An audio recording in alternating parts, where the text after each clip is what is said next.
উফ, কি একটা অবস্থা, এত গরম। তারপর কি অবস্থা, কেমন আছো? সরি, আসতে একটু লেট করে ফেললাম। বাসায় আত্মীয় স্বজন, বাইরে বন্ধু বান্ধব আসছে তো, এদেরকে ম্যানেজ দিয়ে তারপরে আসলাম। বুঝতে পারছি তুমি রাগ করছো, আসলে রাগ করারই কথা। অনেকক্ষণ যাবত আমার জন্য ওয়েট করতেছো, তো রাগ করবো না তো কি করবা?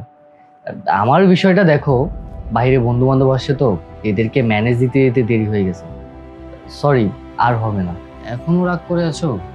কি আর বলবো, অনেক রাত হয়ে গেছে, তাহলে আমরা শুয়ে পড়ি কেমন?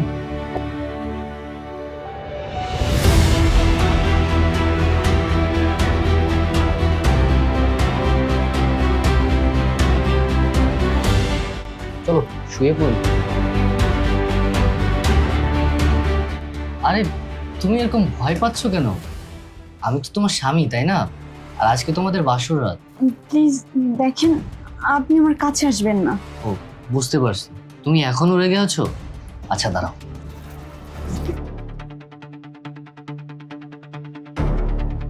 আরে কি করছেন আপনি এসব? আরে তুমি আমাকে ধাক্কা দিয়ে ফেলে দিচ্ছ কেন? দেখুন, আপনি যেটা চাচ্ছেন সেটা আমি করতে পারবো না। এই দেখো, তুমি কিন্তু এখন আমার বউ, আর আজকে আমাদের বাসর রাত। প্লিজ আপনি আমাকে ক্ষমা করবেন। আমি বলেছি না আমি পারবো না, পারবো না তো পারবো না। দেখো, তুমি কিন্তু কাজটা একদম আমার সাথে ঠিক করতেছো না।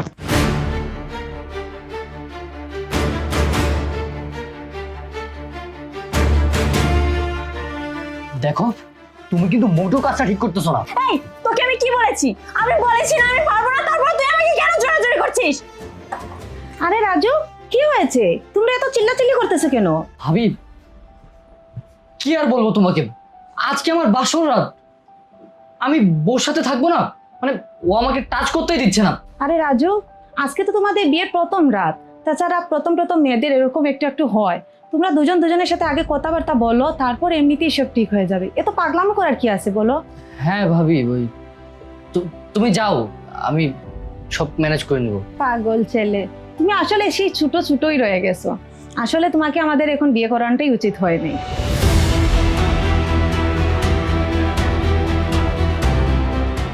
আচ্ছা সরি, আমি মনে হয় পাগলামি একটু বেশি করে ফেলছি, তাই না? কিছু মনে করো না। হ্যাঁ, বুঝতে পারতেছি যে সারাদিন অনেক হই হুল্লারের ভিতরে ছিলাম, শরীরটা অনেক ক্লান্ত লাগতেছে তোমার। আচ্ছা ঠিক আছে, সরি, ঘুমাও তাহলে। হ্যাঁ,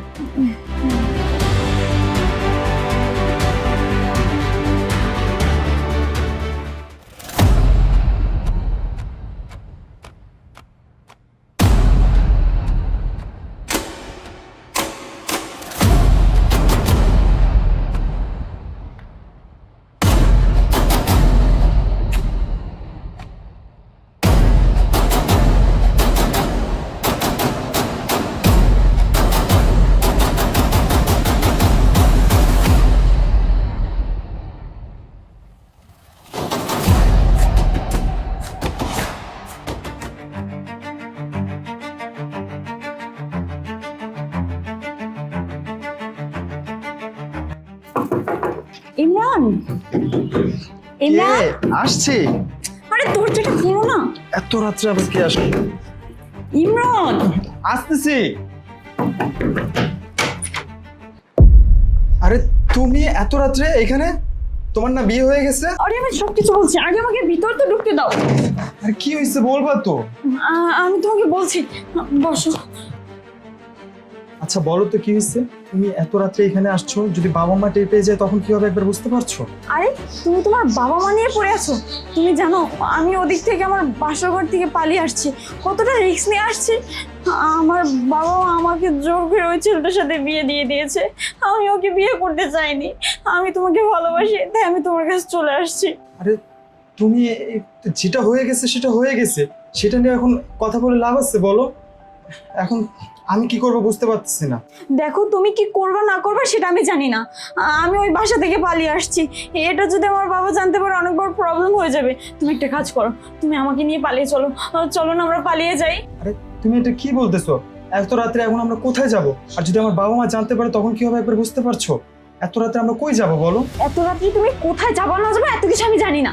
কেন তুমি না আমাকে বলেছিলে যে যে তুমি আমাকে ভালোবাসো, তুমি আমাকে বিয়ে করবে, তাহলে তুমি এখন এই কথা বলছো কেন? চলো তুমি আমার সাথে চলো, ওঠো। ছাড়ো, দেখো আমি তোমাকে এখন বিয়ে করতে পারবো না। তোমার সাথে আমার আগে যে সম্পর্কটা ছিল সেটা শুধুমাত্র জাস্ট টাইম পাস। আর তুমি তো আরেকটা ছেলের সাথে এক রাত কাটিয়ে এসেছো।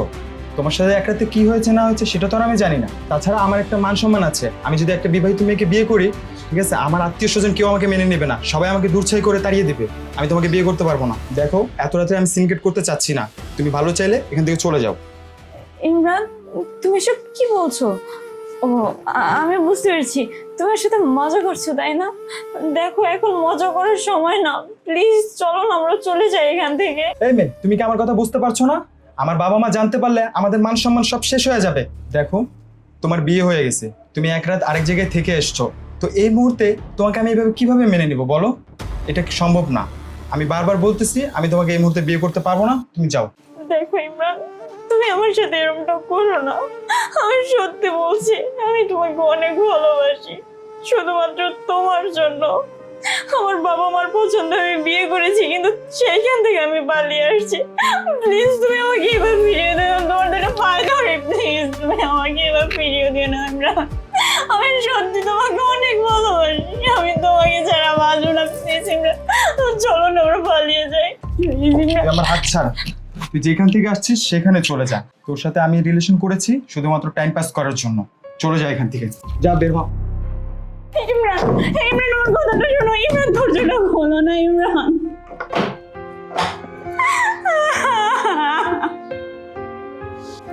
ইমরান দরজাটা খোলো।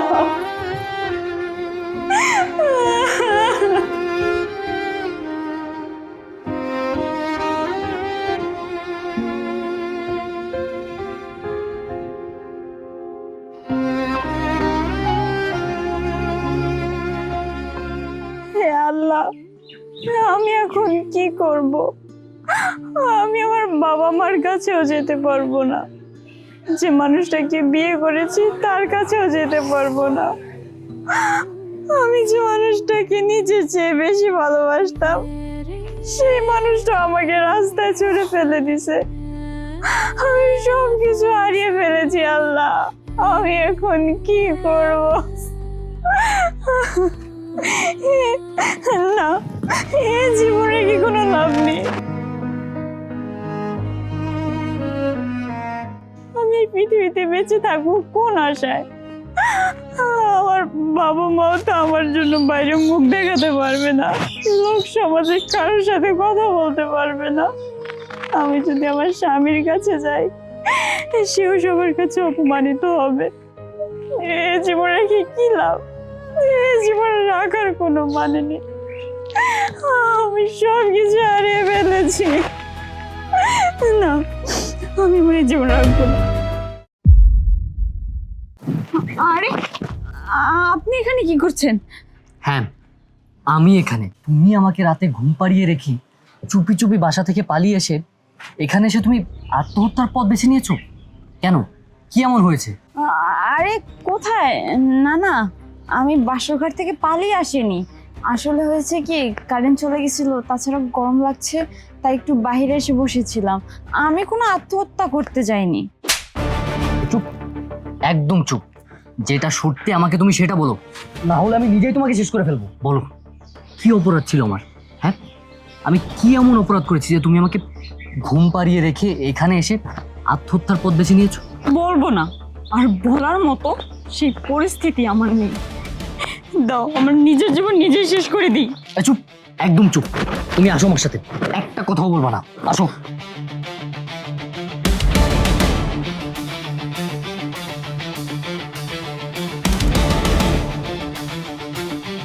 আমাকে তুমি রাতে ঘুম পাড়িয়ে রেখে বাইরে কেন গেছো বলো? আরে রাজু, যে মেয়ে বাসর ঘর থেকে পালিয়ে যায় সেই মেয়েকে আবার তুমি বাড়িতে ফিরিয়ে নিয়ে আসছো? ছি! ভাবি, ওইরকম কিছু না, আপনি যা ভাবতেছেন ওইরকম না।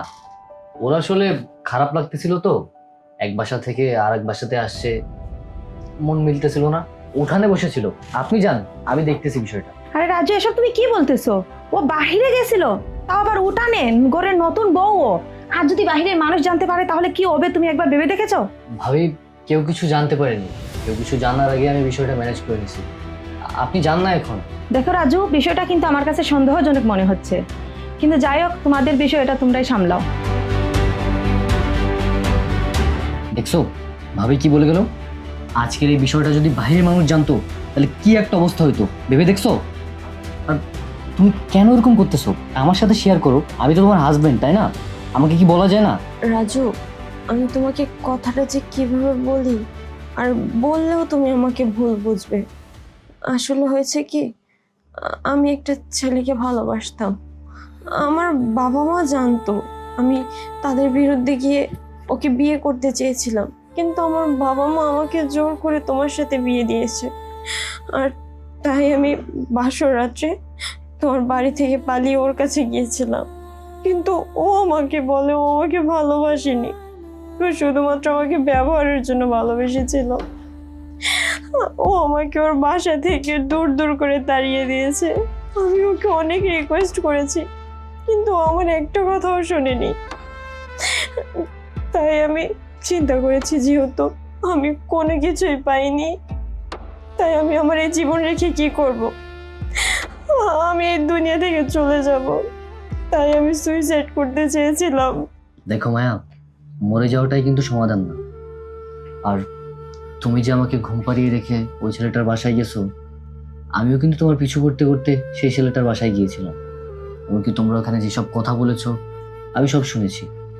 ওই ছেলেটা তোমাকে শুধু ব্যবহার করেছে, তোমাকে কখনো ভালোবাসেনি।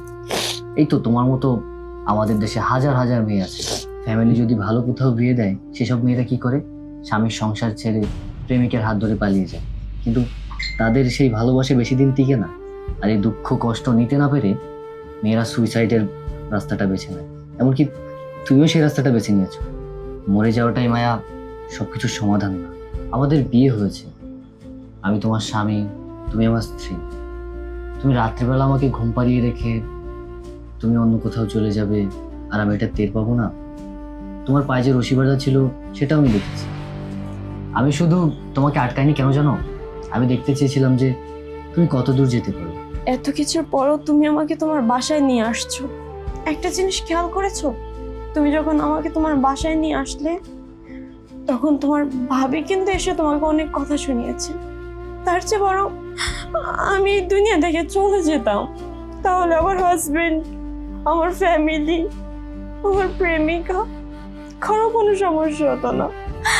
সবার তো একটাই সমস্যা, আমাকে নিয়ে।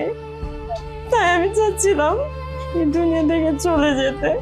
আরে পাগল, তুমি এভাবে ভেঙে পড়ো না, আমি তোমার পাশে আছি।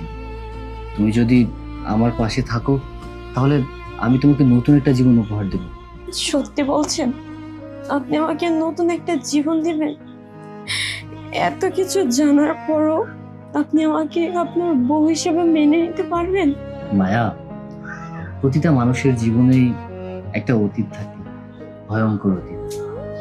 তো মানুষ ভুল করে, আর তুমি সেই ভুলটা বুঝতে পেরেছো, এটাই অনেক। তুমি যদি আমার পাশে থাকো, আমি সারা জীবন তোমাকে নিয়ে কাটিয়ে দিতে চাই।